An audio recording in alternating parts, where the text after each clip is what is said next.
Olá, meu nome é Caleb Guerra e esse é o Bienal do Livro, o podcast sobre literatura chinesa.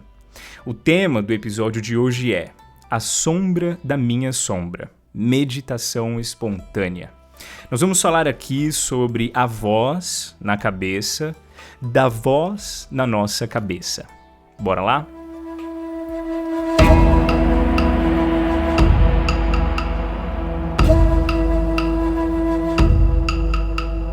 A história de hoje conta que um dia a sombra da sombra de um homem puxou o papo com a sombra dele. E eu sei que é confuso, mas tenta ficar aqui comigo. A sombra da sombra desse homem tem um nome aqui nessa história. No texto, o autor a chama de Wang Liang. Wang Liang, então, vira para a sombra de um homem e diz o seguinte: Sombra, vem cá. No momento você anda, no outro você para. No momento você senta, no outro você se levanta. Você não tem vontade própria, não? E a resposta da sombra é importantíssima. Ela diz o seguinte: isso acontece porque eu tenho onde me apoiar, não é? Por isso eu faço assim. E aquilo onde eu me apoio também tem em que se apoiar. E é por isso que ele faz dessa forma, não é?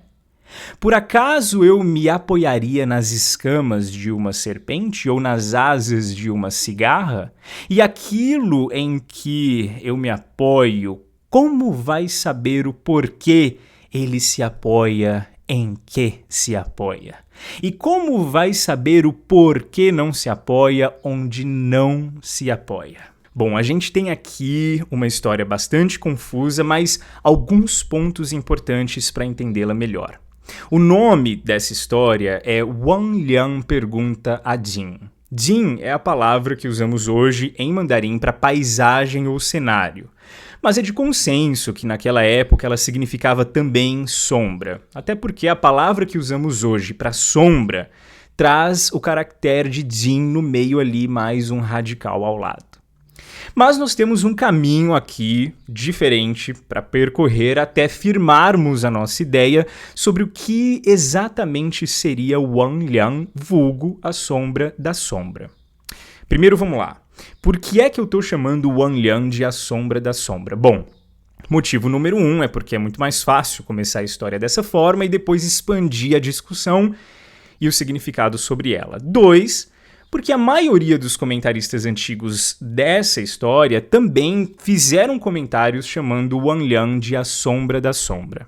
A ideia é, por exemplo, se você parar à noite no meio de uma rua iluminada por postes de luz, você vai perceber que uma sombra sua vai estar bem acentuada ali no chão, vinda do feixe de luz mais forte ao seu redor. E também terá ali algumas outras sombras mais, entre aspas, transparentes, por assim dizer, descoladas um pouco dessa principal.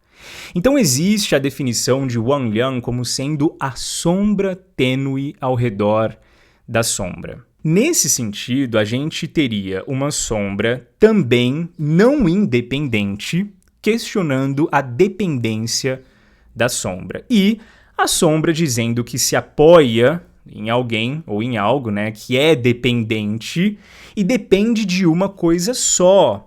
Ela não poderia, por exemplo, acompanhar as escamas de uma cobra ou as asas de uma cigarra. E nesse sentido, nem em quem ela se apoia poderia fazer o mesmo. Logo, a ideia é que todas as coisas do mundo se convergem na dependência umas das outras. E ainda nesse sentido, fica o questionamento sobre quem então seria o centro de todas as coisas que dependem umas das outras. Porque todas elas convergem não só na dependência, mas na confusão que existe nessa dependência. Então aqui nós temos uma coisa que depende de algo para se mover e existir, perguntando a esse algo sobre a coisa na qual ela se apoia para existir. Algo que depende, perguntando para outro algo que também depende. Mas o nome Wang Liang é importante aqui justamente porque há uma outra forma de entendê-lo.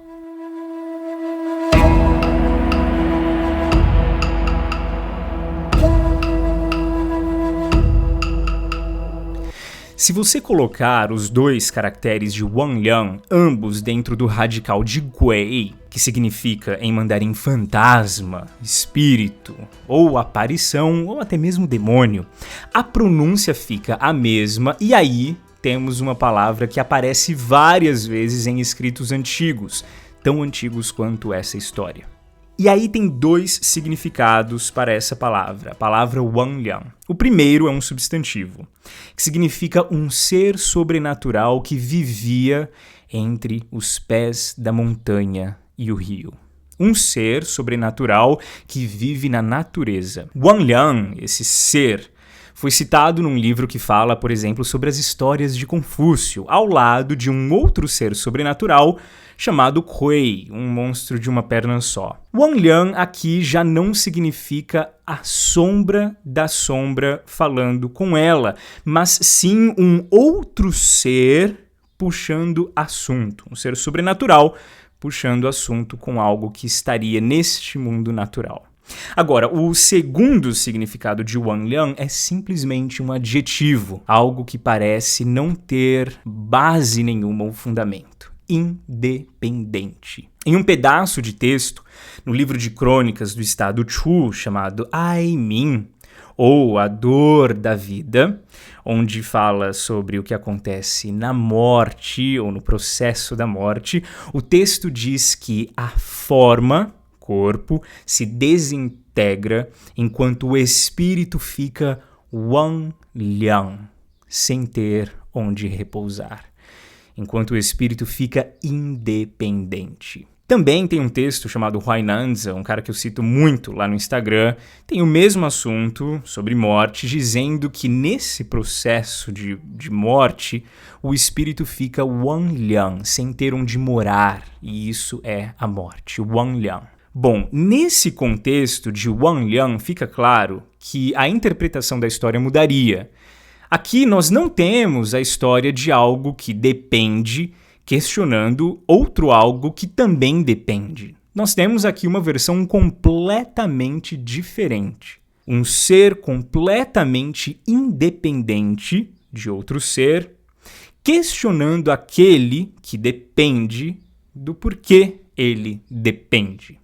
Se a gente entender Wanliang como sendo esse ser sobrenatural, ou seja, fora, independente da matéria, esse espírito da floresta, ou mesmo se só entendermos Wanliang como um espírito que não depende mais de nada no mundo material para existir, para se mover, para ter consciência, para interagir, nós temos uma história sobre diferentes dimensões da realidade sendo sobrepostas numa interação entre seres que vivem sob paradigmas de existência diferentes.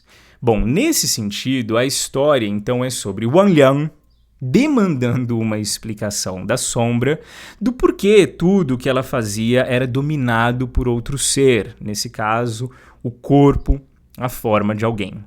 A sombra era dependente e talvez Wanliang já não fosse ou achava que não era. E de acordo com essa segunda forma de entender Wanliang, pelo menos ela mesma não acreditava que era dependente, ela acreditava que era livre. Wanliang era independente, era neutra, era uma existência que estava fora desse processo de conversão e dependência. Talvez Wanliang realmente acreditava que ela era a sombra independente que a sombra tinha, uma sombra que não dependia do corpo no qual a sombra se apoiava para existir por ali, nos arredores dos dois.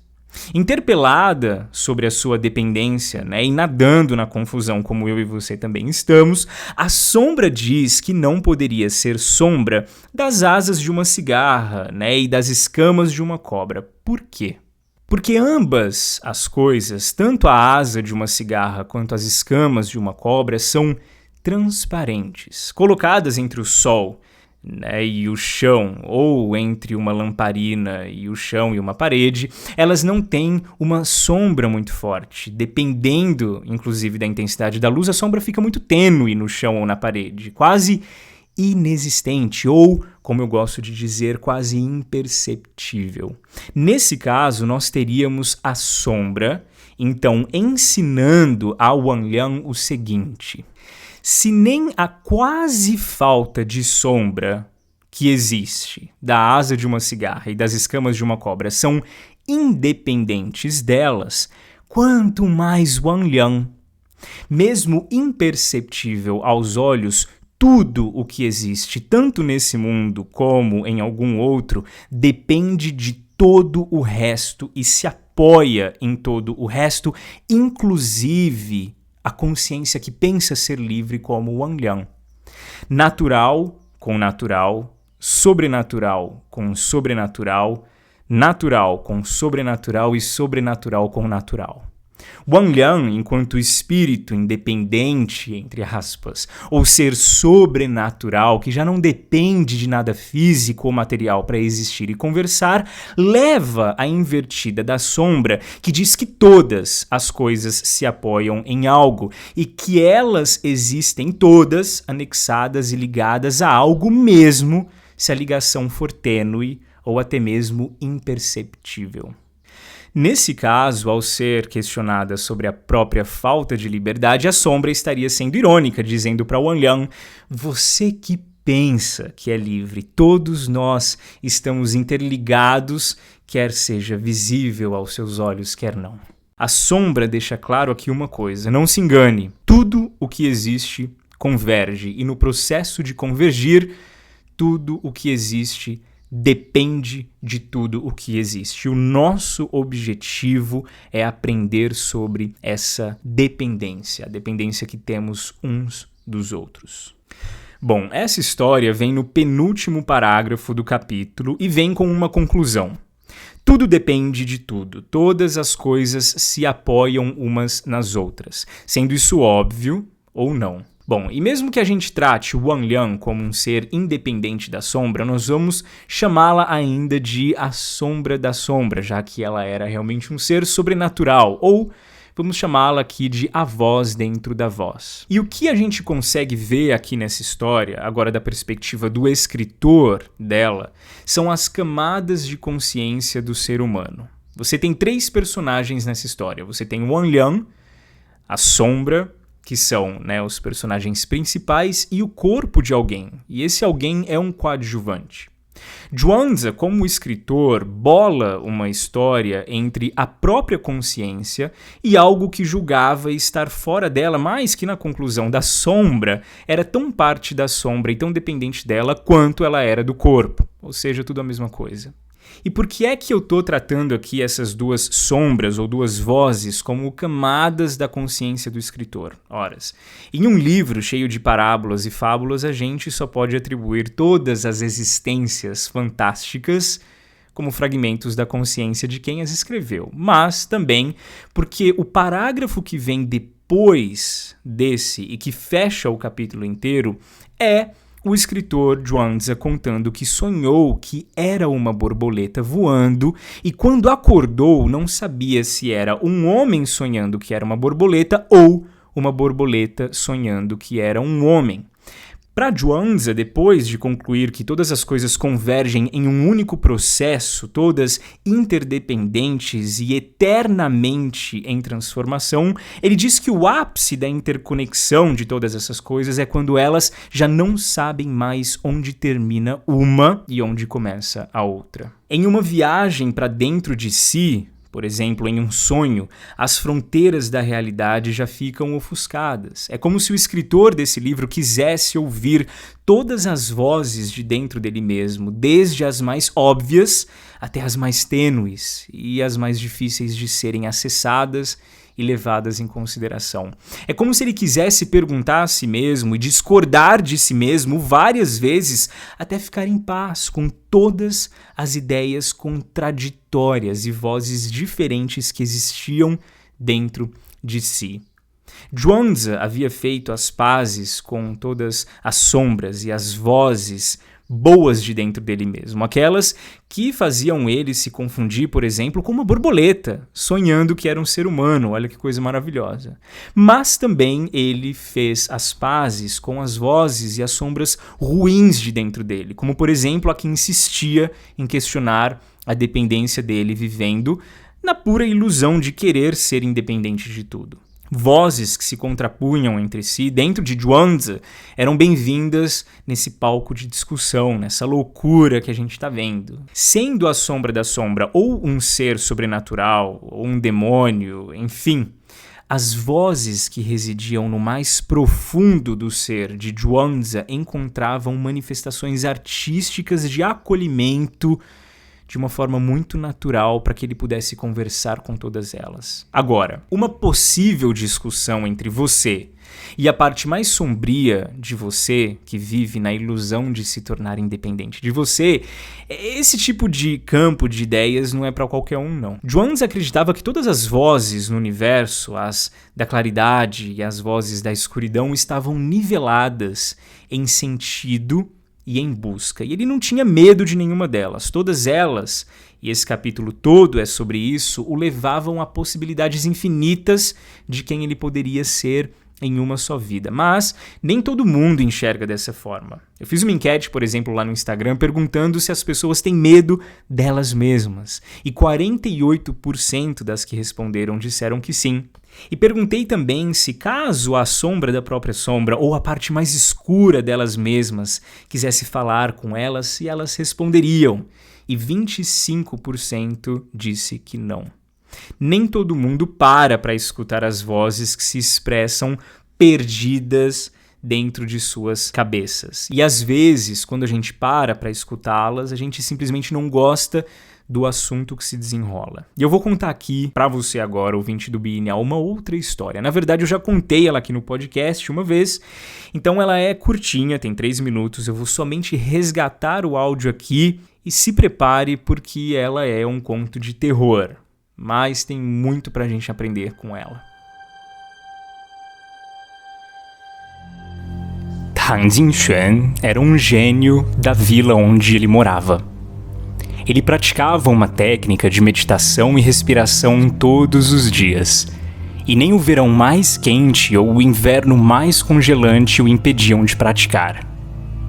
Depois de desenvolver a técnica por vários meses, ele se sentiu muito bem com os resultados.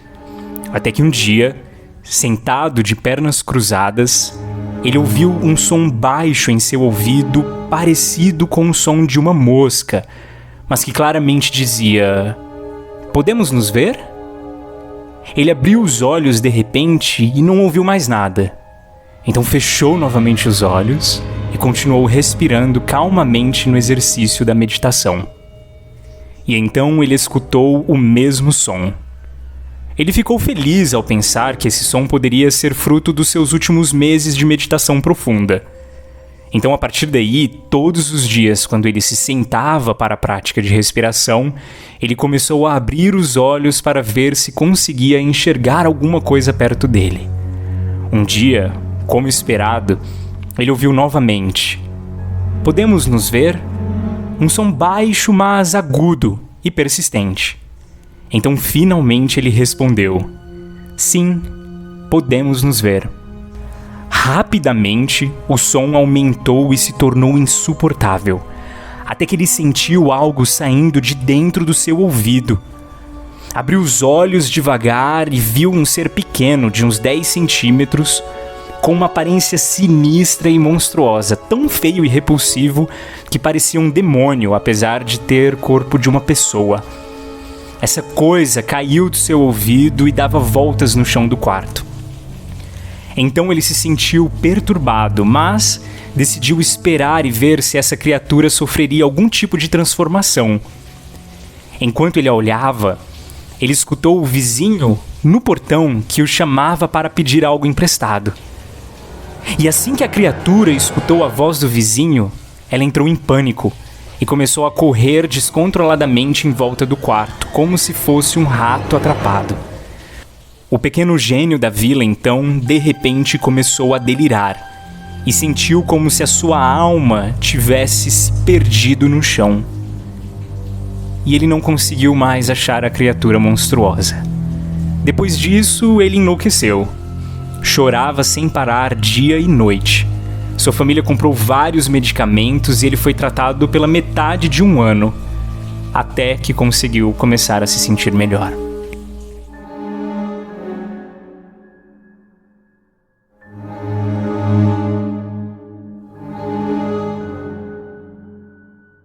Bom, veja bem. Na história da sombra, o que nós temos é um diálogo saudável acontecendo dentro da consciência de Zhuangzi.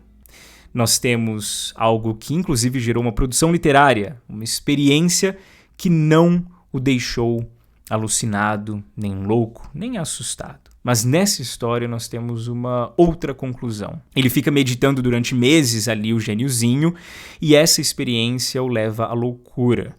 Durante muito tempo, uma voz dentro da cabeça dele queria se encontrar com ele até que ele permite. E note você que o grande problema dessa história não está necessariamente no fato dele ter tido um encontro súbito com a voz de uma criatura que saiu de dentro da cabeça dele. Ele estava muito curioso quando viu aquela criaturinha ali no chão do quarto e, nesse momento, tudo que nós temos é suspense pairando no ar. Mas o ponto da loucura, o que desencadeou as alucinações do desespero, foi exatamente o fato do vizinho ter aparecido de repente no portão. O vizinho chega e agora não existe só a consciência de si e da criaturinha estranha à frente, mas sim de uma outra pessoa, um outro personagem, um personagem coadjuvante. E aqui nós temos a chave para entender os dois contos ou para entender a diferença entre os dois contos. A confusão que causa um terceiro personagem, uma terceira unidade. Na história das sombras, quando a sombra responde a Wang Liang, o fim da fala dela é ela trazendo o personagem coadjuvante sobre a mesa. Na história da sombra, da consciência que para conversar e entender um ser obscuro ali da floresta, de dentro dela mesma, nós vemos a confiança de quem está presente, tirando conclusões e lições dessa interação.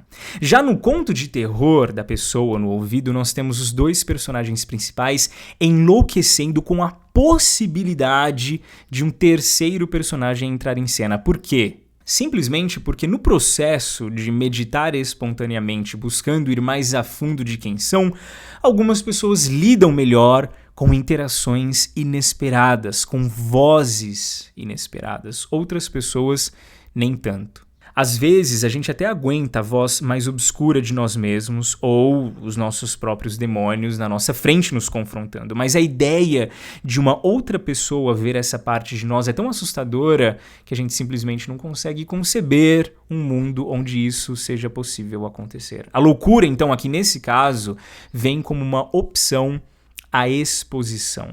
O nosso monstro interior que sai de nós e quer proclamar independência é tão abjeto que se num primeiro momento a gente sente curiosidade e desejo de interação, num segundo momento nós nos perdemos completamente alucinados na possibilidade desse nosso monstro interior ser visto por alguma outra pessoa.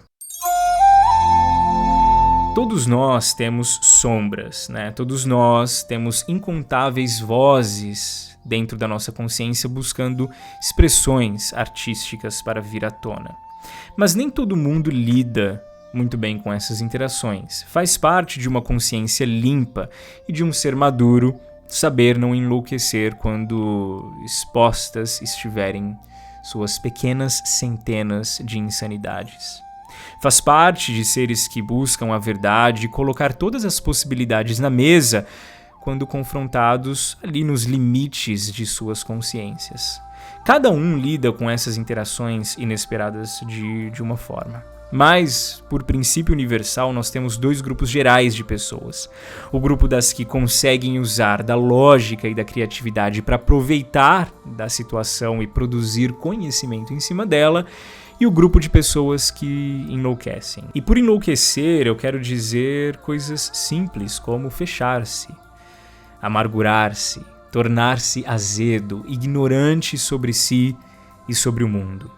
Pois afinal, existe insanidade maior do que a própria ignorância? Existe loucura maior do que o autodesconhecimento? Eu acho que não.